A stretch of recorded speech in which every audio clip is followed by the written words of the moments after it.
es lo que vamos a ver hoy. Vamos a ver el contexto de un hombre joven de 45 años, turista, varón americano, que acude a la emergencia en dos oportunidades, ¿no? Por una historia de cefalea, mialgias, náuseas, vómitos y mareo. Debido a las anomalías en el laboratorio, cuando el paciente consulta, digamos que fue hospitalizado porque tiene una condición crítica, fue enviado a la unidad de cuidados intensivos con un diagnóstico preliminar de una fiebre hemorrágica viral de origen indeterminado. El día siguiente, el paciente de la admisión, el paciente comenzó a sangrar por la nariz, boca, por diferentes orificios, de manera tal que el paciente falleció. Y es lo que tenemos en el contexto general. Ahora, ¿qué tenemos desde el punto de vista de la historia clínica? De la historia clínica tenemos que el paciente regresa de un viaje de 9 días en Brasil, donde visitó las zonas selváticas de Río Negro y Amazonas venezolanas. Los que no tengan conocimiento, hay un punto estratégico donde se hace frontera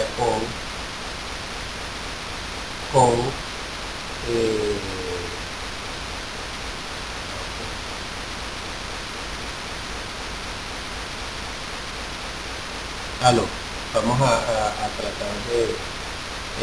¿pueden escuchar ahora?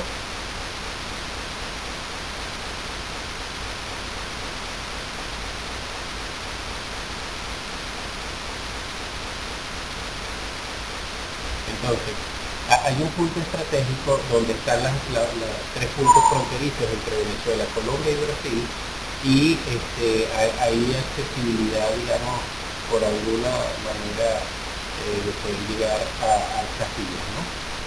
El paciente también participó en actividades al aire libre como pesca, observación cercana de monos y bueno, hacer lo que la gente comúnmente conoce como turismo de aventura. La primera visita que él realiza al área de urgencia, el paciente solo se quejó de cefalea, dolor muscular, dolor articular y escalofríos. Y el paciente se le colocó líquido endovenoso, se le dio algo para el dolor y le ingresó a su domicilio. La segunda visita va luego de 3 días de la visita primera y el paciente es ingresado con persistencia de los síntomas, además de epigastria, mareo y anomalías en los exámenes de laboratorio. El paciente tenía 38,6 de temperatura, presión arterial de 194.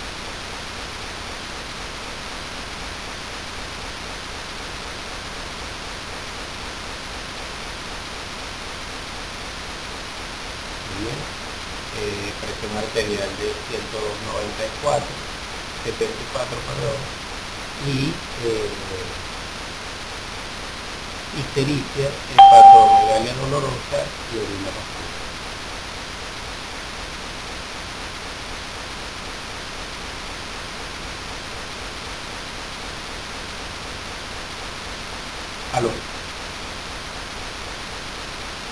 Aló. Estamos activos. Lo que pasa es que el hosting se cae un poco, viene y ahí vamos a tener que, bueno, es la universidad, estamos pidiendo mucho, estamos utilizando algo que es de primera tecnología y que debería tener una super banda, pero bueno, vamos a hacer. Bueno, como les decía, en la segunda visita persiste con los síntomas y además de persistir con los síntomas, tiene anomalías de laboratorio. Cuando él ingresa al área de emergencia, como positivo tiene ictericia, hepatomegalia y orina oscura, además de tener fiebre y presión arterial con tendencia a la hipotensión. ¿Vale? Los laboratorios encontramos leucopenia, trombocitopenia, azoemia aguda, es decir, el incremento de los niveles de creatinina, elevación de las aminotransferasas por orden de los más de 1000 y bilirrubina en 3.8%. El paciente es visto y es catalogado como paciente crítico e ingresa al área de terapia intensiva.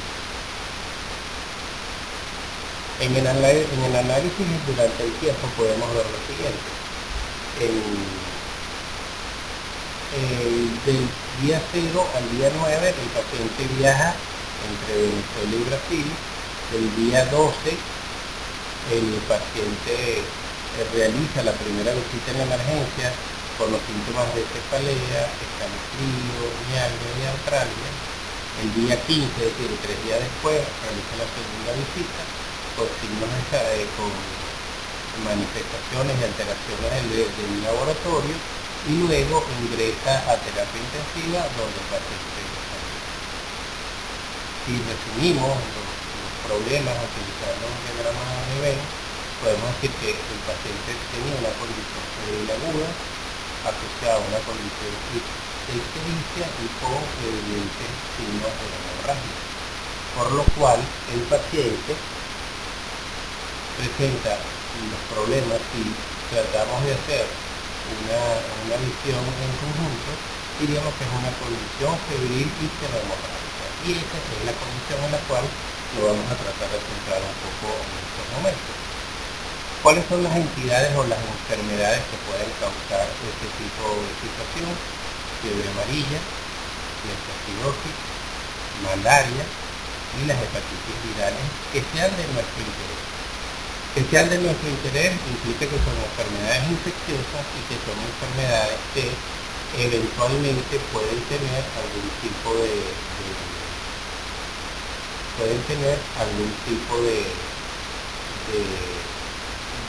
repercusión para la condición en la cual nosotros estamos haciendo el entrenamiento en la materia.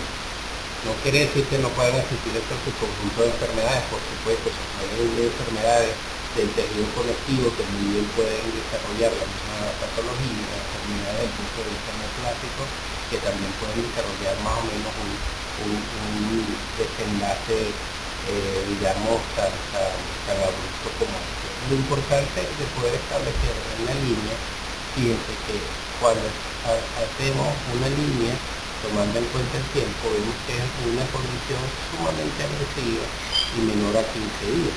Eso hace establecer la condición de lo agudo de la enfermedad.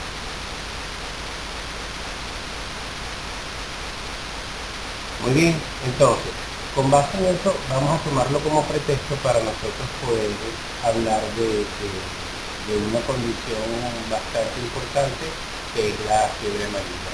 Aquí en el mapa mundi podemos observar las áreas donde es epidémica el área de la enfermedad. Podemos ver que es una enfermedad por predominio sudamericano, y parte centroamericano. Hay una historia bastante interesante asociada a lo que está relacionado con el canal de Panamá y la condición de la fiebre amarilla. Fue el principal obstáculo para que los franceses en sus 3 intentos no pudieran llevar a cabo la conclusión del proyecto, y gracias a una serie de experimentos que se hizo en la isla de Cuba, en Guantánamo, en la época a comienzos del siglo pasado, se pudo identificar 2 condiciones principales. Primero, la enfermedad vectorial o la enfermedad de transmisión vectorial. En este caso se pudo establecer que había un mosquito responsable por la transmisión de la enfermedad. Y en segundo lugar, ya eso lo había dicho un cubano a medio de 1905, el doctor Carlos Fendel. Y luego de que se toman una serie de medidas que son efectivas, son trasladadas al canal de Panamá, y esa visión sanitaria militar es la que hace que de alguna manera que se pueda concluir el proyecto como tal. Y el otro área a nivel de predominio de la enfermedad es el área africana, que no es de nuestro interés. Pues bien, La enfermedad se caracteriza porque tiene dos ciclos importantes, uno que se da en la condición selvática y otro que se da en la condición urbana, con total diferencia del punto de vista de la transmisión vectorial. En la selva es una enfermedad que se caracteriza por afectar a monos y algunos animales inferiores, pero sobre todo monos, que son elementos que al ser infectados son amplificadores de la enfermedad, y ellos tienen epidemias entre los animales, de hecho se denomina epizoosis. Y en el ser humano, el principal transmisor o el principal reservorio de la enfermedad, que en este caso la enfermedad viral, es el ser humano, y el vector es el mismo vector de, como saben ustedes, el chikungunya y del chikungunya y del Zika. En el sitio selvático, el Haemophilus sp es el que cobra mayor importancia. Es una enfermedad que se caracteriza por ser entre primates y primates, es decir, entre monos se puede caracterizar, y el hospedero, en este caso el hombre, accidentalmente puede adquirir la enfermedad. ¿Quiénes accidentalmente pueden adquirir la enfermedad? Todos aquellos que por razón alguna,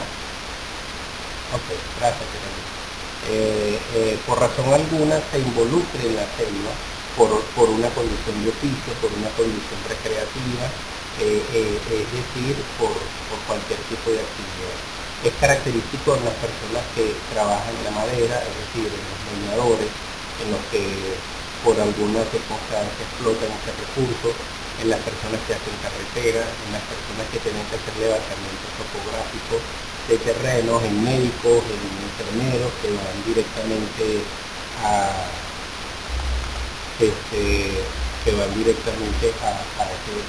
ese tipo de ambiente como tal. Esto es por definición una enfermedad selvática y que predomina en lo que nosotros llamamos, desde el punto de vista de bioregión, la selva tropical. Y en el ambiente urbano, fíjense que es el mismo vector de las tres enfermedades que hemos estado observando recientemente, ¿verdad? Y el componente de la cadena epidemiológica está estructurada entre humano a humano con la presencia de la epidemia. Viendo en estos días un programa de CNN bien interesante sobre salud, estaban tratando de tipificar los animales más peligrosos para la humanidad, y aunque ustedes no lo crean, el Aedes aegypti ocupa el segundo o el tercer lugar desde el punto de vista de la capacidad de transmitir enfermedades potencialmente mortales. Esta no es una enfermedad nueva para la humanidad. De hecho, hay evidencia en el Popol Vuh de una epidemia bastante impactante que diezmó la población con el famoso vómito negro que se le adjudica el lenguaje textual la epíteto de ese nombre para la enfermedad. En nuestro país la enfermedad, y bueno, en líneas generales, como es una enfermedad que predomina en el ambiente selvático, las rutas de migración de la enfermedad van a depender de las rutas de migración de los primates a nivel salvaje. En Venezuela se han identificado estas ondas epizoóticas que están estrictamente relacionadas con los focos que tenemos en actividad de la enfermedad. Entonces, si nosotros volvemos un momento a la diapositiva donde teníamos la visión global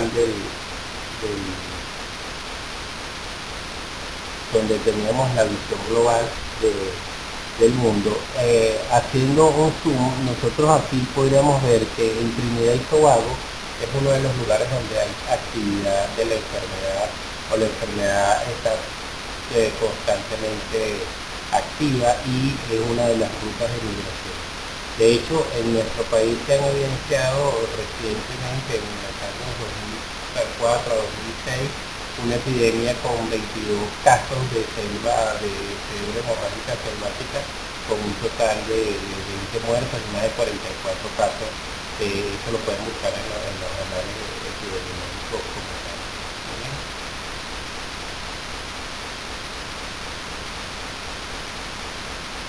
Esto nos lleva a ver entonces que la presencia de este conjunto de monos, sobre todo el aluata aluata o mono aullador, que está representado acá en este ejemplo o en este ejemplar, y unos monos más pequeños como el mono araña, el mono ardilla, son elementos que son importantes para poder mantener esa enfermedad, y que cuando exista un incremento de mortalidad de los monos es un aviso para la mayoría de las personas que viven circunvecinas a la selva, de manera tal de que existe epidemia de mortalidad en mono con incremento de la actividad de la enfermedad. Existe un dicho epidemiológico que reza que cuando no existe ruidos en la selva, o cuando la selva está en silencio, existe la actividad de la enfermedad propiamente dicha.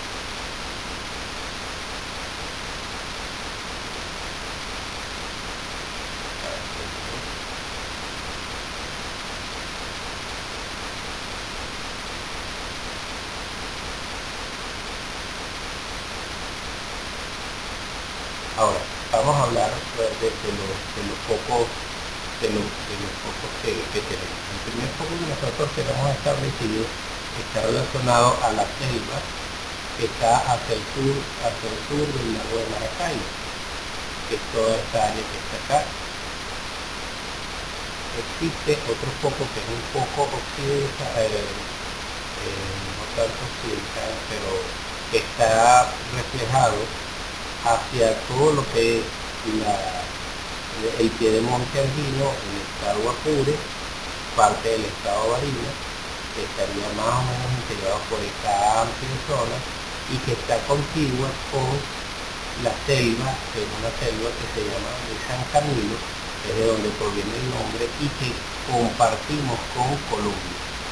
Muy bien, y que eventualmente puede haber una capacidad de intercomunicación de enfermedades entre ambos países. Y quizás el más esperado por todos, que es el foco del sur, donde está prácticamente asociado a todo lo que es los estados Amazonas y en esta parte del estado Bolívar, donde está la porción prácticamente selvática en nuestro país. Este recibe el nombre de Guayanés o de Guayana. Este es el foco de San Camilo.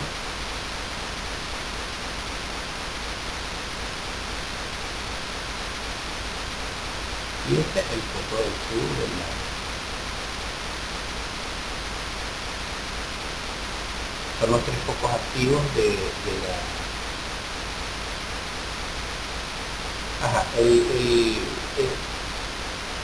El foco de Guayana, o el foco más meridional, es el que está integrado por el estado Amazonas y por el estado Bolívar. Eso es lo que se quiere decir con esto, y aquí estamos colocando los nombres de los focos.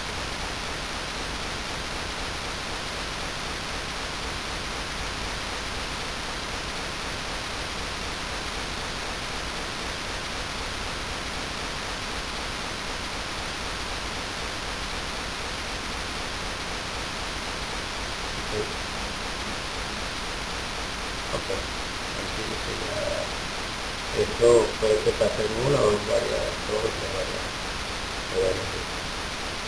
Ok, entonces, habíamos quedado en la parte del efecto Gordon.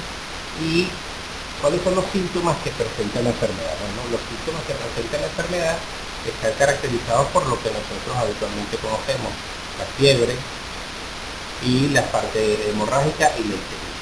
Pero claramente en la fase clínica se definen tres etapas, que son las llamadas: la etapa de infección, la de remisión y la de intoxicación, pasando por un periodo de incubación más o menos de 4 a 6 meses. En la etapa 1, la etapa de infección, son comunes el dolor en la cefalea, las mialgias, las artralgias, fiebre, el vómito y puede haber ictericia. Aproximadamente luego de 3 a 4 días de haber presentado los síntomas. En la fase de remisión, la enfermedad puede continuar con fiebre y otros síntomas, y los demás síntomas desaparecen. La mayoría de las personas en esta etapa tienden a tener una mejoría.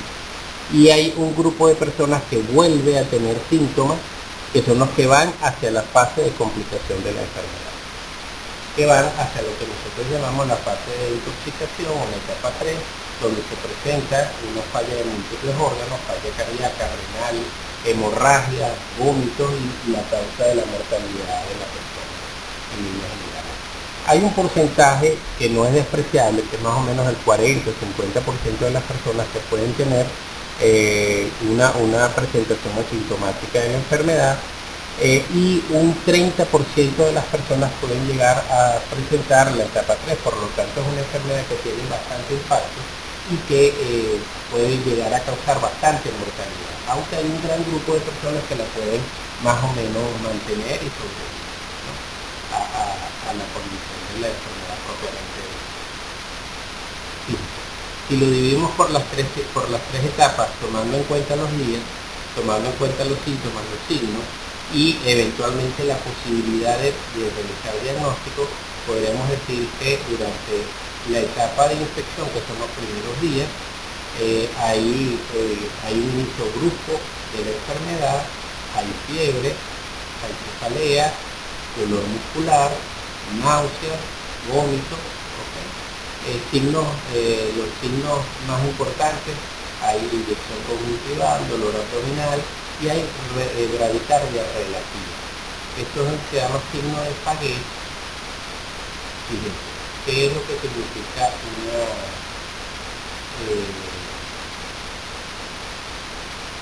bradicardia relativa?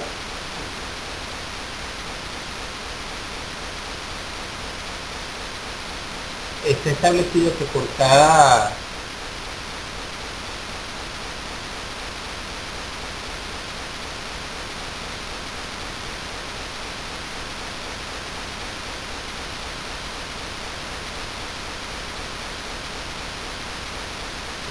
sí, hay que darle la mano como para tener la intención de hacer una pregunta.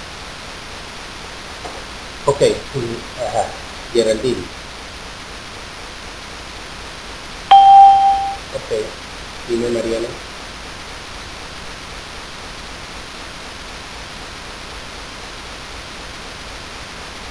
A ver, trata de hacerla hablando, a ver si tiene dispositivos de audio. ¿Aló?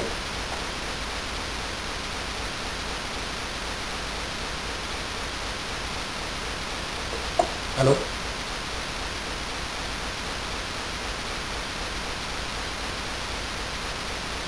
¿Aló, Mariana?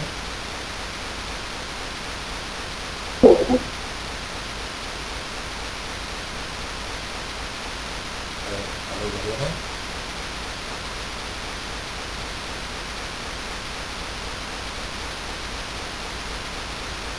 Mariana.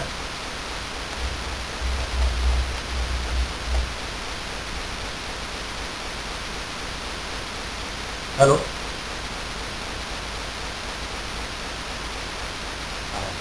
Si quieres, Mariana, haz la pregunta por el chat, así la vemos todos y yo estoy pendiente y la respondo. Fíjese, el signo de Paget significa que de alguna manera cuando el individuo tiene un incremento de temperatura, por cada grado centígrado que el individuo eleva la temperatura, debe tener 4 pulsaciones adicionales. Esa relación no se ve y más bien el paciente tiende a tener bradicardia, aún teniendo fiebre. Eso es lo que se llama signo de Paget y se ve en las primeras momentos de la primera etapa básicamente. Y en ese momento, desde el punto de vista diagnóstico, podemos tener la posibilidad de hacer aislamiento viral, es decir, hay viremia, hay virus circulante, se caracteriza por leucopenia y proteinuria. La segunda etapa, que es la llamada fase de remisión, que está entre 3 a 4 días, hay disminución de la fiebre y de los síntomas. En realidad el paciente parecería estar un poco mejor y podría persistir una condición de proteinuria. Aquí los pacientes pueden ir hacia la mejoría o ir hacia el empeoramiento o la desmejoría. Y en la fase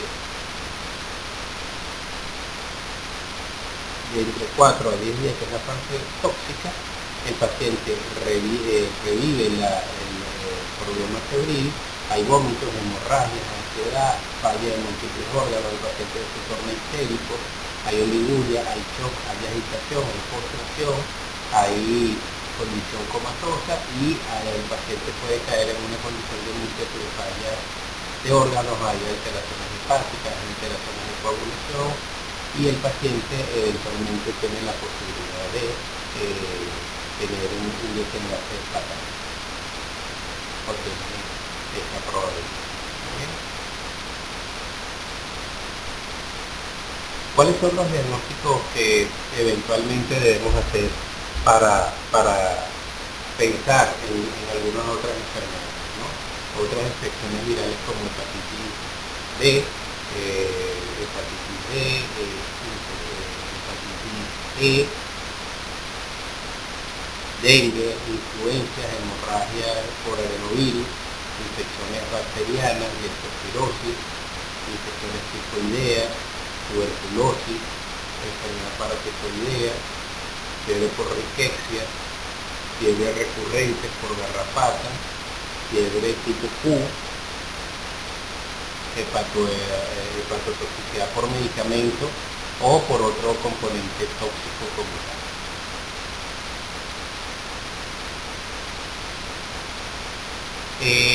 Por lo tanto, fíjense, la gama de enfermedades en las cuales uno tiene que hacer diagnóstico diferencial es bastante grande y de alguna manera pues uno tiene que tratar de hacer el diagnóstico lo más efectivo posible. Ahora, indudablemente para poder realizar el diagnóstico hay que aplicar el método que hemos venido comentando, que es el método clínico clínico epidemiológico, donde los síntomas del paciente son sumamente importantes, ¿no? Sobre todo el antecedente epidemiológico que consiste en vivir o visitas cercanas o recientes a áreas endémicas. Muy bien, este es un dato que es sumamente importante y que eventualmente debe ser siempre tomado en cuenta y debe ser siempre interrogado en pacientes que por alguna razón tengan la sospecha o tengan sintomatología similar a la que hemos estado viendo. Para poder nosotros realizar el diagnóstico, nosotros debemos realizar el diagnóstico con el aislamiento viral en caso que se pueda realizar, es decir, en las primeras fases de la enfermedad, o con la captura o con la elaboración de pruebas serológicas que nos permitan determinar los subtipos de inmunoglobulinas con relación a la existe la posibilidad de aislamiento viral en pacientes fallecidos a través de biopsia o a través de la toma de una muestra de las vísceras, sobre todo del hígado, que es donde la enfermedad tiene bastante ahínco y hay una serie de condiciones características anatomopatológicas que permiten identificar la enfermedad, que es importante que ustedes la sepan, ¿no? Que están relacionadas con la disposición de inflamación centrolobular, con alteraciones inflamatorias inespecíficas a nivel de la parte del cuerpo.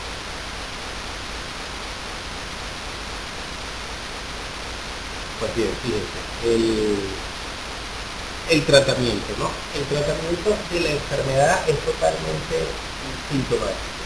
Es decir, son pacientes que tenemos que irle dando la cantidad de medicamentos que requieran y el tratamiento que así sea necesario, de rehidratar al paciente, poder tener al paciente en buenas condiciones, el manejo de la fiebre, poder darle al paciente, en caso de que lo amerite, hemoderivados o la implementación de hemoderivados, ya sea sangre, plaquetas, precipitados, etcétera, o hasta llevarlo a terapia intensiva, como fue el caso que lamentablemente pudimos observar. Sin embargo, la principal fuente de tratamiento para la enfermedad, afortunadamente, es la vacuna contra la fiebre amarilla. La vacuna contra la fiebre amarilla es una de las primeras vacunas que se diseñaron y que el autor le fue otorgado el premio Nobel justamente por el diseño de la vacuna como tal, y sigue siendo una de las vacunas más inmunogenéticamente diseñadas, y que hoy en día la Organización Mundial de la Salud ha establecido por dictamen o por sugerencia que una vez colocada la vacuna tiene inmunogenicidad para toda la vida desarrollada. Siempre se ha sabido que la vacuna tiene un altísimo poder de poder mantener la capacidad de protección, aunque anteriormente pues la recomendación era, en algunos países todavía se mantiene, la vacunación de cada 10 años.